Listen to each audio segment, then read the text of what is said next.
दोस्तों नमस्ते।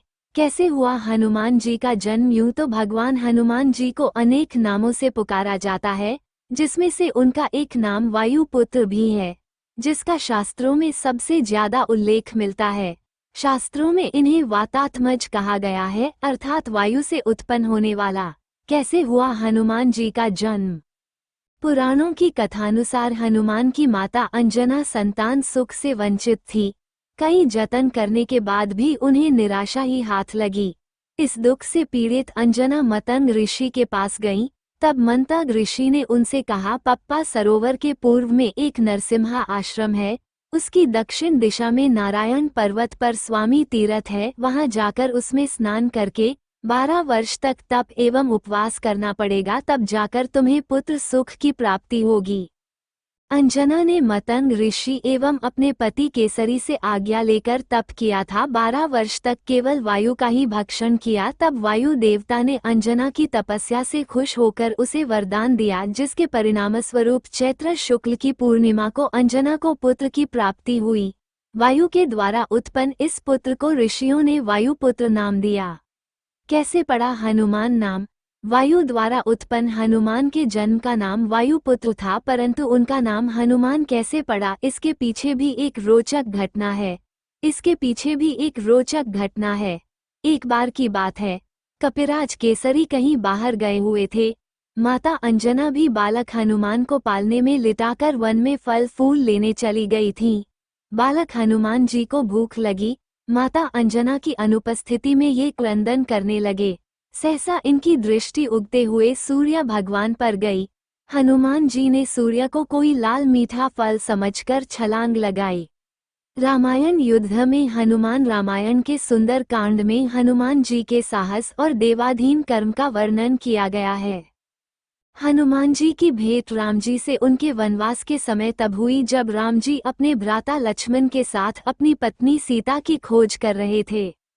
सीता माता को लंकापति रावण छल से हरण करके ले गया था। सीता जी को खोजते हुए दोनों भ्राता ऋषिमुख पर्वत के समीप पहुंच गए, जहां सुग्रीव अपने अनुयायियों के साथ अपने ज्येष्ठ भ्राता बाली से छिपकर रहते थे। वानर राज बाली ने अपने छोटे भ्राता सुग्रीव को एक गंभीर मिथ्याबोध के चलते अपने साम्राज्य से बाहर निकाल दिया था, और वो किसी भी तरह से सुग्रीव के तर्क को सुनने के लिए तैयार नहीं था। साथ ही बाली ने सुग्रीव की पत्नी को भी अपने पास बलपूर्वक रखा हुआ था।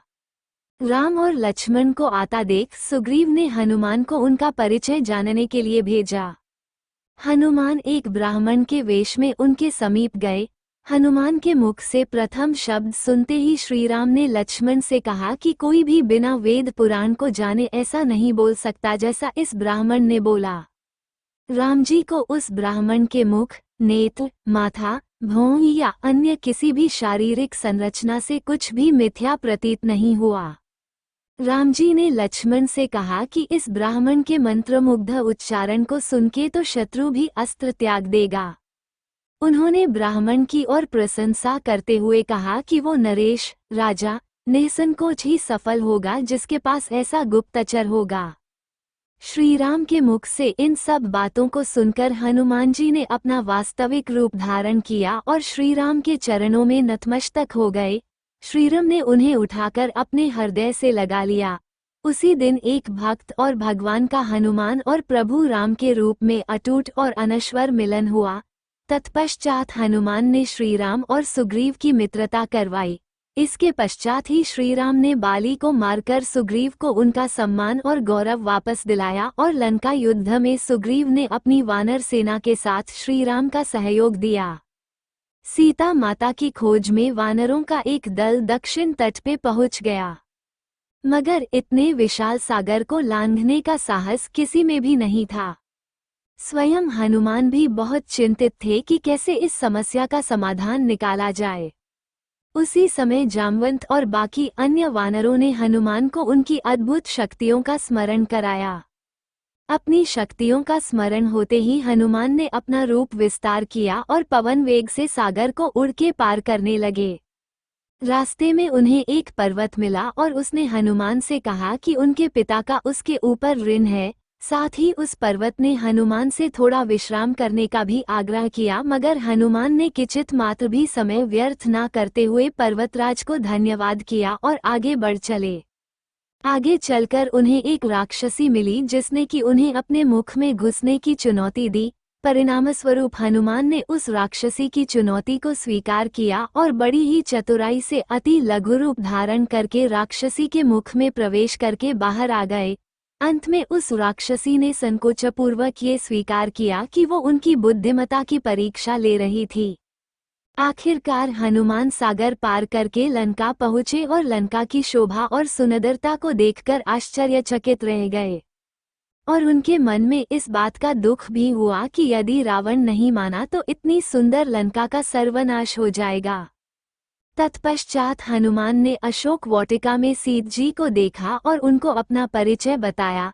साथ ही उन्होंने माता सीता को सांत्वना दी और साथ ही वापस प्रभु श्री राम के पास साथ चलने का आग्रह भी किया, मगर माता सीता ने ये कहकर अस्वीकार कर दिया कि ऐसा होने पर श्री राम के पुरुषार्थ को ठेस पहुँचेगी। हनुमान ने माता सीता को प्रभु श्री राम के संदेश का ऐसे वर्णन किया जैसे कोई महान ज्ञानी लोगों को ईश्वर की महानता के बारे में बताता है। माता सीता से मिलने के पश्चात हनुमान प्रतिशोध लेने के लिए लंका को तहस नहस करने लगे। उनको बंदी बनाने के लिए रावण पुत्र मेघनाद इंद्रजीत ने ब्रह्मास्त्र का प्रयोग किया। ब्रह्मा जी का सम्मान करते हुए हनुमान ने स्वयं को ब्रह्मास्त्र के बंधन में बंधने दिया। साथ ही उन्होंने विचार किया कि इस अवसर का लाभ उठाकर वो लंका के विख्यात रावण से मिल भी लेंगे और उसकी शक्ति का अनुमान भी लगा लेंगे। इन्हीं सब बातों को सोचकर हनुमान ने स्वयं को रावण के समक्ष बंदी बनकर उपस्थित होने दिया। जब उन्हें रावण के समक्ष लाया गया तो उन्होंने रावण को प्रभु श्री राम का चेतावनी भरा संदेश सुनाया और साथ ही ये भी कहा कि यदि रावण माता सीता को आदर पूर्वक प्रभु श्री राम को लौटा देगा तो प्रभु उसे क्षमा कर देंगे। क्रोध में आकर रावण ने हनुमान को मृत्युदंड देने का आदेश दिया, मगर रावण के छोटे भाई विभीषण ने ये कहकर बीच बचाव किया कि एक दूत को मारना आचार संहिता के विपरीत है। ये सुनकर रावण ने हनुमान की पूंछ में आग लगाने का आदेश दिया। जब रावण के सैनिक हनुमान की पूंछ में कपड़ा लपेट रहे थे तब हनुमान ने अपनी पूंछ को खूब लंबा कर लिया और सैनिकों को कुछ समय तक परेशान करने के पश्चात पूंछ में आग लगाने का अवसर दे दिया। पूंछ में आग लगते ही हनुमान ने बंधन मुक्त होकर लंका को जलाना शुरू कर दिया और अंत में पूंछ में लगी आग को समुद्र में बुझाकर वापस प्रभु श्री राम के पास आ गए। लंका युद्ध में जब लक्ष्मण मूर्छित हो गए थे तब हनुमान जी को ही द्रोणागिरी पर्वत पर से संजीवनी बूटी लाने भेजा गया, मगर वो बूटी को भली भांति पहचान नहीं पाए और पुनः अपने पराक्रम का परिचय देते हुए वो पूरा द्रोणागिरी पर्वत ही रणभूमि में उठा लाए और परिणामस्वरूप लक्ष्मण के प्राण की रक्षा की। भावुक होकर श्रीराम ने हनुमान को हृदय से लगा लिया और बोले कि हनुमान, तुम मुझे भ्राता भरत की भांति ही प्रिय हो। हनुमान का पंचमुखी अवतार भी रामायण युद्ध की ही एक घटना है। अहिरावण जो कि काले जादू का ज्ञाता था, उसने राम और लक्ष्मण का सोते समय हरण कर लिया और उन्हें विमोहित करके पाताल लोक में ले गया। उनकी खोज में हनुमान भी पाताललोक पहुंच गए। पाताल लोक के मुख्य द्वार एक युवा प्राणी मकरध्वज पहरा देता था, जिसका आधा शरीर मछली का और आधा शरीर वानर का था। मकरध्वज के जन्म की कथा भी बहुत रोचक है। यद्यपि हनुमान ब्रह्मचारी थे, मगर मकरध्वज उनका ही पुत्र था। लंका दहन के पश्चात जब हनुमान पूंछ में लगी आग को बुझाने समुद्र में गए तो उनके पसीने की बूंद समुद्र में गिर गई। उस बूंद को एक मछली ने पी लिया और वो गर्भवती हो गई। इस बात का पता तब चला जब उस मछली को अहिरावण की रसोई में लाया गया। मछली के पेट में से जीवित बचे उस विचित्र प्राणी को निकाला गया। अहिरावण ने उसे पाल कर बड़ा किया और उसे पाटलपुरी के द्वार का रक्षक बना दिया। हनुमान इन सभी बातों से अनभिज्ञ थे।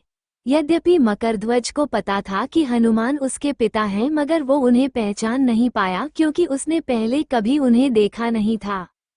जब हनुमान ने अपना परिचय दिया तो वो जान गया कि ये मेरे पिता हैं, मगर फिर भी उसने हनुमान के साथ युद्ध करने का निश्चय किया, क्योंकि पाटलपुरी के द्वार की रक्षा करना उसका प्रथम कर्तव्य था। हनुमान ने बड़ी आसानी से उसे अपने अधीन कर लिया और पाटलपुरी के मुख्य द्वार पर बांध दिया। पाटलपुरी में प्रवेश करने के पश्चात हनुमान ने पता लगा लिया कि अहिरावण का वध करने के लिए उन्हें 5 दीपकों को एक साथ बुझाना पड़ेगा।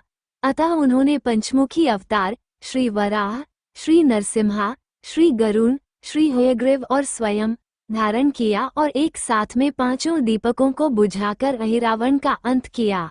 अहिरावण का वध होने के पश्चात हनुमान ने प्रभु श्री राम के आदेशानुसार मकरध्वज को पाटलपुरी का नरेश बना दिया। युद्ध समाप्त होने के साथ ही श्रीराम का 14 वर्ष का वनवास भी समाप्त हो चला था। तभी श्रीराम को स्मरण हुआ कि यदि वो वनवास समाप्त होने के साथ ही अयोध्या नहीं पहुँचे तो भरत अपने प्राण त्याग देंगे। साथ ही उनको इस बात का भी आभास हुआ कि उन्हें वहां वापस जाने में अंतिम दिन से थोड़ा विलंब हो जाएगा। इस बात को सोचकर श्रीराम चिंतित थे, मगर हनुमान ने अयोध्या जाकर श्रीराम के आने की जानकारी दी और भरत के प्राण बचाकर श्रीराम को चिंता मुक्त किया। अयोध्या में राज्याभिषेक होने के बाद प्रभु श्रीराम ने उन सभी को सम्मानित करने का निर्णय लिया जिन्होंने लंका युद्ध में रावण को पराजित करने में उनकी सहायता की थी। उनकी सभा में एक भव्य समारोह का आयोजन किया गया, जिसमें पूरी वानर सेना को उपहार देकर सम्मानित किया गया। हनुमान को भी उपहार लेने के लिए बुलाया गया। हनुमान मंच पर गए, मगर उन्हें उपहार की कोई जिज्ञासा नहीं थी। हनुमान को ऊपर आता देखकर भावना से अभिप्लुत श्रीराम ने उन्हें गले लगा लिया और कहा कि हनुमान ने अपनी निश्चल सेवा और पराक्रम से जो योगदान दिया है उसके बदले में ऐसा कोई उपहार नहीं है जो उनको दिया जा सके। मगर अनुराग स्वरूप माता सीता ने अपना एक मोतियों का हार उन्हें भेंट किया। उपहार लेने के उपरांत हनुमान माला के एक एक मोती को तोड़कर देखने लगे। ये देखकर सभा में उपस्थित सदस्यों ने उनसे इसका कारण पूछा तो हनुमान ने कहा कि वो ये देख रहे हैं मोतियों के अंदर उनके प्रभु श्रीराम और माता सीता हैं कि नहीं, क्योंकि यदि वो इनमें नहीं हैं तो इस हार का उनके लिए कोई मूल्य नहीं है। ये सुनकर कुछ लोगों ने कहा कि हनुमान के मन में प्रभु श्रीराम और माता सीता के लिए उतना प्रेम नहीं है जितना कि उन्हें लगता है। इतना सुनते ही हनुमान ने अपनी छाती चीर के लोगों को दिखाई और सभी ये देखकर स्तब्ध रह गए कि वास्तव में उनके हृदय में प्रभु श्रीराम और माता सीता की छवि विद्यमान थी।